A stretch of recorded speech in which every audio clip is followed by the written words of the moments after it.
what was your first combat operation in Azov? Well, I spent 24 hours in the medical bunker at with Anubis, Zim, Oko, and Obido. Eye-opening. It was good to link up with the medics. Anubis was very thankful that I was there to help out, share some knowledge. They taught me things because there's medical equipment here that I haven't been experienced to for like combat trauma, because everything has changed so rapidly since I was in Afghanistan. So like IT clamps, I'd never used an IT clamp before. They also have GoPros where they would record the casualty evacuations and then the treatment protocols that they're using for an educational session, not for like, to add to my personal file, but more of a, okay, let's watch this after the fact, what went right, what went wrong, what can we do better next time. And it's perfect because like everything we do in the American Army is an AAR, an after action review. So when you conduct some type of situation, as soon as it's done, you all sit down for like a debrief. You discuss what you did right, 3 things that went right, 3 things that went wrong. How do we go about making it better next time? And so it comes in handy because then you can turn right around. Like we train some of the transferees that come to Azov. And so we could turn right around and train them for what they're gonna see here. Because seeing some of these casualties come in, you realize there's lots of things that need to be adjusted to increase the survival rate of some of these casualties. So yeah, it was a good time. Yeah, Obido was trying to talk me into being his company sergeant, and I don't even speak the language. He was like, it doesn't matter, you're big, you're scary, you're loud, just yell at them and point and they'll do. It's like, okay. So you don't understand Ukrainian? Very little. Yeah, I can understand it enough to normally get the situation, context clues. I've discovered that I'm going to be a master of charades after this, speaking with my hands. Universal language. Yeah. But I play Duolingo all the time. I'm trying to learn. Не. Ante. Можливо пульс. 4, не 3, 4. Тут в'яжу. Добре. Бурі, ласка. Так, бурі, ласка. Я понял. Ага, права рука, приведеться. But another problem is everybody speaks a mixture of Ukrainian and Russian. And so sometimes you hear a word and it's like, what is that? It's like, oh, it's Russian. It's like, oh, okay, gotcha. So I don't understand a whole lot of Russian because I don't play Duolingo on it. I only do Ukrainian.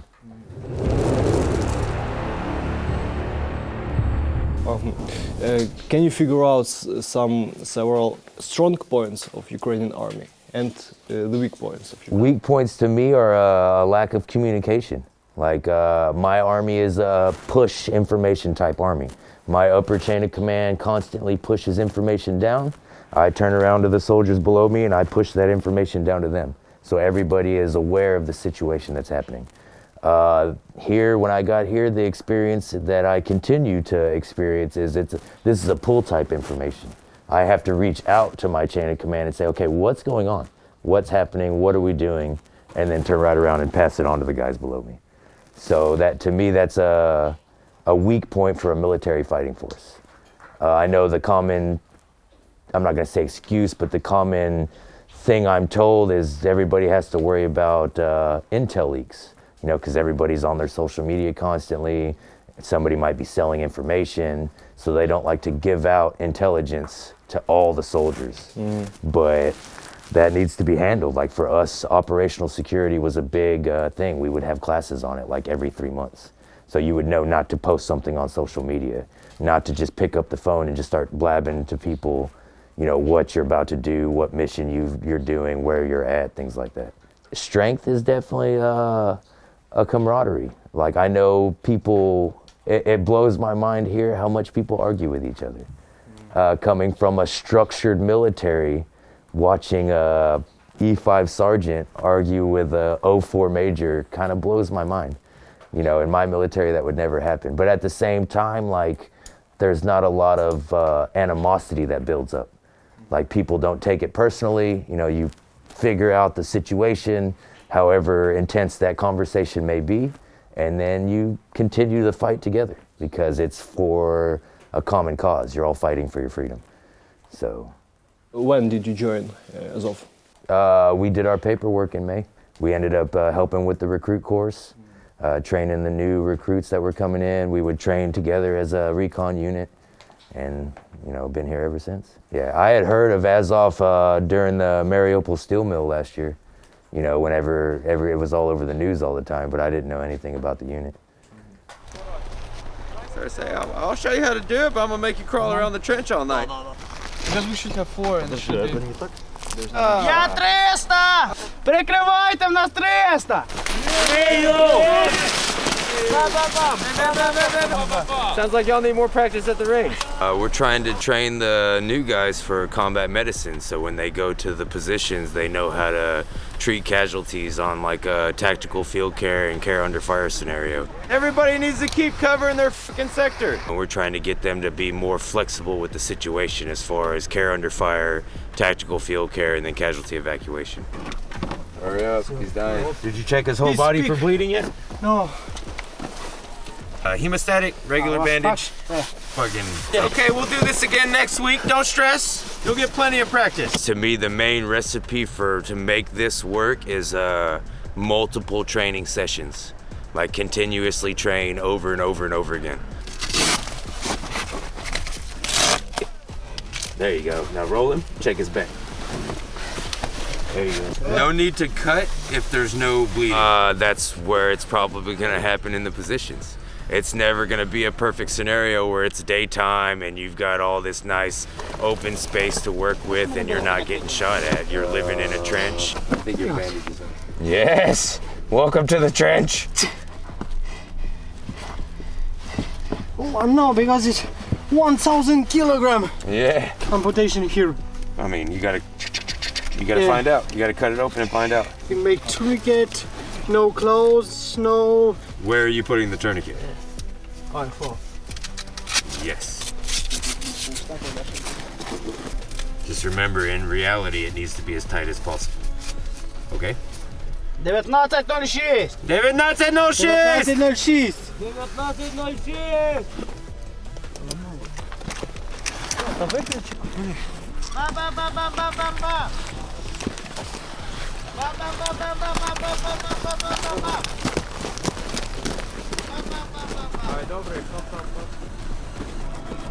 How would you rate medical training in Azov, and how would you rate first aid kits that our fighters use? So the IFACs are good. Y'all have a good medical supply system. The medical training is a little, it's good as far as the march protocol, but like people need to realize that it's not as standard like a robot. It's a fluid situation where maybe you have to mix things around because your casualty has different injuries that need to be addressed first. Another thing that kind of I don't like / understand here is y'all have a perspective of a red zone, yellow zone, green zone, versus the way we're trained is you're always in a combat scenario. So you're either in care under fire where you're directly being shot at, you're directly being mortared, artillery is accurate, and then you're undercover, so you have time to do extra medical interventions. So like maybe you're in the trench, guy gets hit with a mortar round, you do your initial tourniquets and then you drag him to like a tiny bunker in your medical position or in your trench position. And then you can do further interventions before you put him on a litter and spend an hour carrying him a kilometer or 2 all the way back to the medical bunker. So the guy doesn't like suffocate on the way there from a lack of an airway. Chest wounds aren't addressed, so the sucking chest wound has got, it's created such a pneumothorax that he can't perfuse oxygen throughout his blood or body properly. And then now it's freezing out, so that's very important. The other day, Romero was taking IFACs to the guys that were going to the front lines, and I stopped him, went to go dig through the IFAC, and it had everything except a thermal blanket. It had tourniquets, combat gauze, regular gauze, 2 chest seals, NPAs, the whole works except a thermal blanket. It's like, stopped him, went to my supplies, pulled out 10 thermal blankets, put 1 in each one, because it's, duży ważliwe. Yeah, super important. Mm-hmm. Yeah, because it would be very sad if somebody died from hypothermia and you had completely treated them properly. Control bleeding, you sealed their chest wounds, you got an airway in, you know, they're completely healed and they die of hypothermia on the way to the medical bunker or on the way to the hospital. How many situations did you have when you had to provide the first medical aid? Only a handful, only a couple. Yeah, just a few casualties, but nothing like, I haven't had any in the forest here. Yeah. Oster tells me because I'm so big, he won't let me go to a lot of the positions. So he said, you won't fit in the trench or you won't fit in the bunker. So some positions I'm not gonna say forbidden to go to, but, and it was actually my experience where like, I would try and get into the bunker and I can't fit through the doorway. And somebody would literally have to either pull me in or push me in from behind. So I haven't had any in the forest here. But previous to that, yeah, I had a guy get his hand blown off. You know, I don't like to talk about a lot of casualties. Yeah, it's the same thing for Iraq and Afghanistan. Like if I wore a bracelet for every casualty or every person that died, I would have like a whole armful of bracelets. I don't like to relive a lot of it. Yeah, I just try and pass the medical knowledge along to people. Okay, then let's move forward. So, can you outline some strong and weak sides of our enemy? Like generally for this war generally and for this sector particularly. I mean, strong side is they definitely have plenty of artillery shells. They got plenty of 120 millimeter mortars. They got plenty of drones. They got plenty of tank shells. I mean, by the way, do you know that they are already using here North Korean rounds? Yeah, no, I did not. Yeah, I saw a video that Tuga had showed me where they were trying to stuff rockets into a grad system that were like 0.5 millimeter too big, and they were literally slamming it in there with a piece of wood. I'm just like, but yeah, which is my fault, I don't pay attention to the news a lot. Like while I'm here, I don't read the news, I don't pay attention to politics. I try and stay focused on, you know, my team and the situation at hand. So like, you know, I like to say it's like a castle, you know, where you have a king and a lord, and then I'm just a peon living in the castle. Like if I need to know something, I'll ask, or somebody will tell me. Past that, I don't really pay attention. You know that Russian propaganda is spreading fakes about Ukrainian army, that civilians don't like us to see us here. They're also spreading some fakes that mercenaries from NATO countries are fighting here in Ukraine. Yeah. But yeah, it's all propaganda. One of the first, I like I said, I don't pay attention to a lot of the news, especially on social media. One of the first things asked me during the interview was, because he saw I had a biochemistry degree, and he asked if I would be interested in working in a biolab. And I was like, why? And then he was like, you don't watch the Russian propaganda about how we're making pigeons to go kill the Russians? And I was like, no, I would love to see how you're trying to make pigeons to go kill Russians with a disease warfare. Like, you know, he was just pointing out to see if I paid attention to the propaganda. You know, he said there is no biolab. We're not developing biological warfare techniques. He just was wondering, you know, it was one of those things where he was kind of probing to see if I pay attention to propaganda or how much I actually know. I have had friends from the army or like people that live on social media where they're so flooded by fake news from troll farms, like, you know what a troll farm is? Of course. Yeah, okay. Yeah, that they're just wrapped up around the fact of like there's neo-Nazis in Ukraine and Russia is fighting Nazis again and all this other nonsense, and I have never experienced it. One of the guys that was adamant about it, he told me he makes 6 figures a year back in the States, and I was like, well, bro, come take a vacation. Like, you can literally buy a ticket, we can train into Ukraine together, I will drive you around the whole country, and you can meet all these people and look for yourself, and you point out the Nazis that you see to me.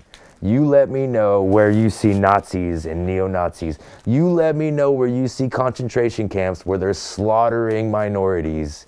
You let me know where people are being oppressed from their own country.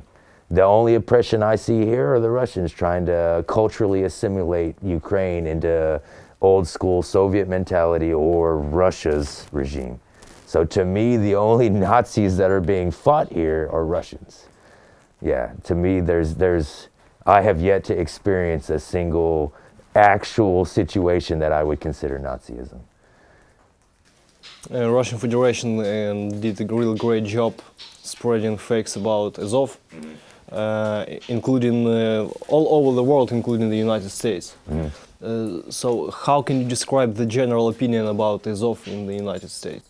Just from what I've experienced is people like buy into that propaganda. They see the propaganda and they automatically believe it because they don't know for sure, and there's no official record being collected. There's no official news source that rebutes it so far. Yeah, other than that, I haven't seen any other type of like opinion from people besides what they read on social media. So like a lot of people back home probably buy into the propaganda that's flooded on the internet, but there's not official like documentation. Like that's all I can say, you know. And like I said, I've been here since June and I have yet to experience anything other than like a normal fighting unit that's fighting for their country's freedom. I haven't experienced anything where, you know, that y'all are persecuting people or like frowning upon, you know, people of different race, religion, creed. You know, it's you know, like I said, it's like a family. You know, people aren't preaching a certain agenda. You know, it's mainly just Russians get off my fucking soil. What your friends, maybe your comrades from US Army, think about your decision to join Azov? It's a mix. Some guys are like, why are you throwing your life away for another country that's not ours? Some guys would like to come, but I think they're too scared because they realize how intense it is. Some guys are just like, you know, supportive, you know, whether it's financially, materialistically, but you know, they understand it, but they're not going to come themselves.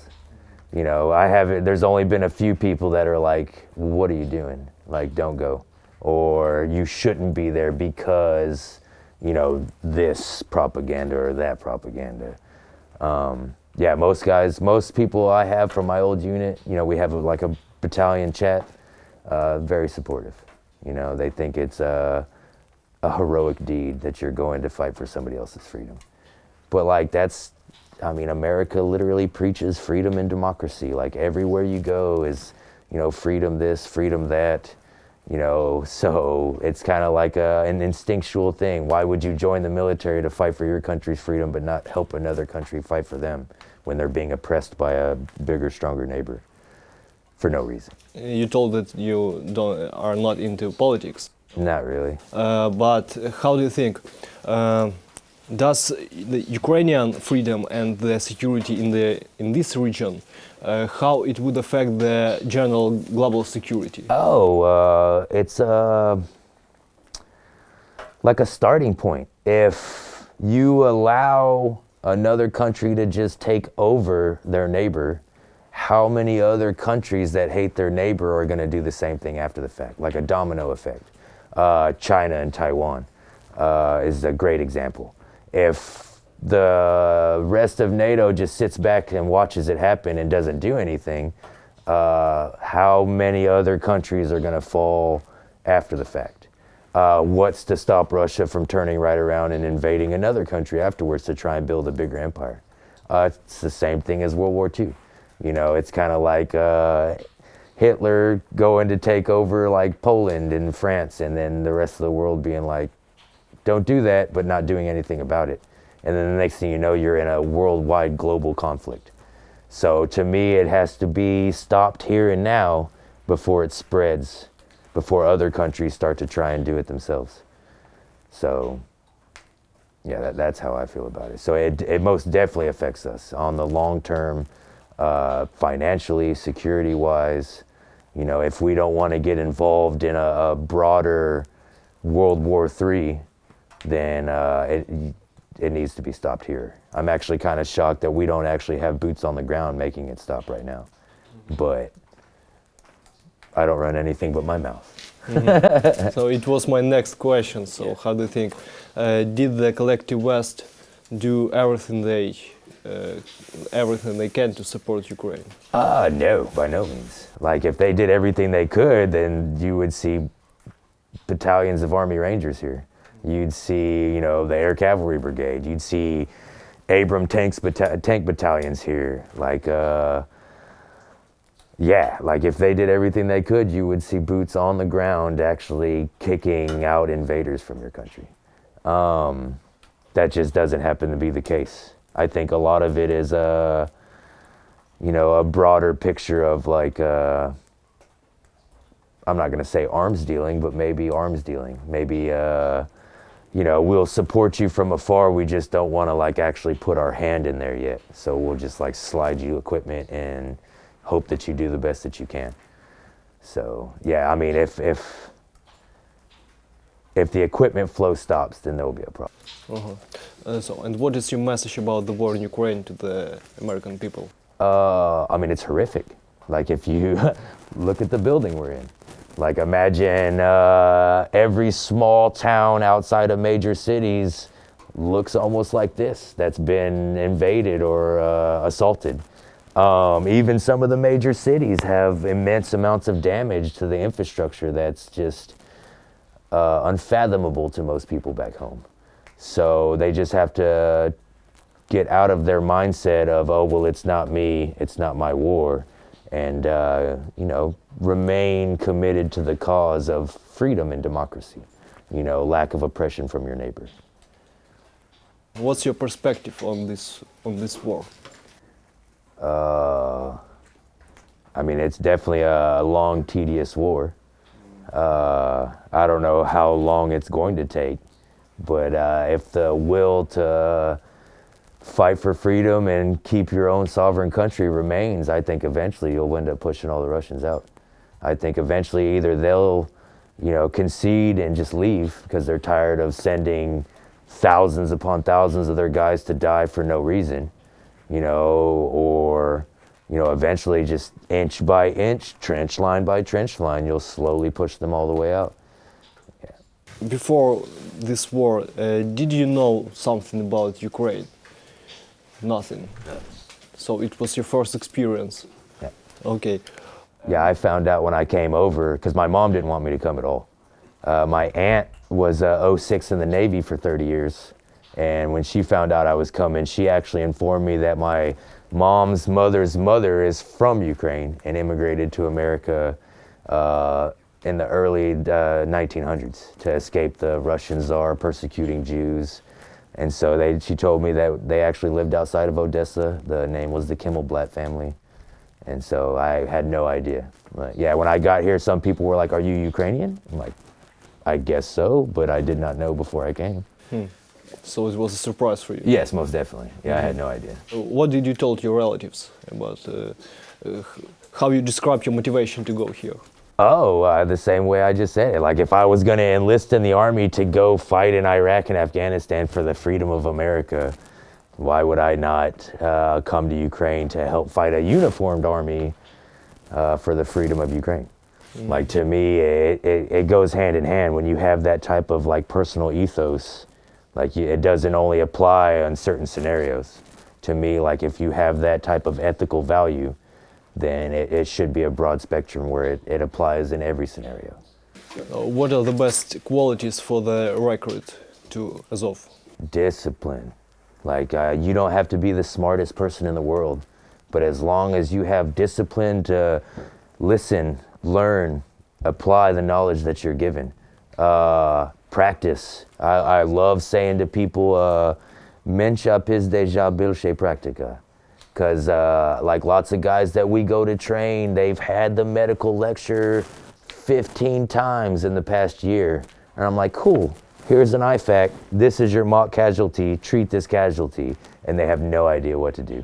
So to me, like, yeah, have the discipline to listen to who's instructing you, have the ability to listen and absorb that knowledge, have the ability to practice that knowledge, even if somebody's not forcing you to practice it. Train on your own, train with your friends, share that knowledge to someone else. Another thing we like to say in our army is see one, do one, teach one. And that's what kind of makes you like untrained, trained, and proficient, is you're untrained, so you see it happen, you're trained, you're doing it, you're proficient when you're teaching it to somebody else. So share knowledge with each other. The recruits like that we train, I'll literally leave them medical gear so they can practice on their own time. And so they'll be in their housing, and yeah, when they have nothing better to do, they'll mock a casualty and they'll treat the casualty. Yeah, motivation, like you gotta be motivated to be here. If you're not motivated, don't even bother signing on the dotted line for Azov. Because if you don't wanna be here, why did you volunteer to come here? You weren't forced to come to this unit. Yeah, and that's our guy. The other day we were training a National Guard unit, and like when you look at our guys compared to the other unit, it's kind of like this, you know. And I think a lot of it is they're forced to be there versus our guys have volunteered to be here and want to be here and they're motivated. So it's completely two different approaches. yes, yes. And you know, we always like to use such an expression, such an approach. Your sweat during the training save your blood during the combat actions. Yes, yes. And we followed this approach during all our history from 2014 till nowadays. Mm-hmm. And this approach showed the great efficiency, especially during the Mariupol campaign. Because as you know, as everybody knows, during the Mariupol campaign, the Mariupol garrison and Azov regiment for the time, we succeeded to destroy around more than 100 of enemy tanks. In that situation where we have not a single javelin, we had all Soviet RPGs, we had some NLAWs, but very maybe 40 or 50 NLAWs, and maybe only half of them were good to go. They're good to, because they were pretty old. But still, we inflicted the major casualties, major losses on our enemy. We like to say adapt and overcome. And that you're a prime example of adapting to the situation that you're handed and overcome the obstacle in front of you. Yes. Yeah, yes. adapt and overcome at its greatest.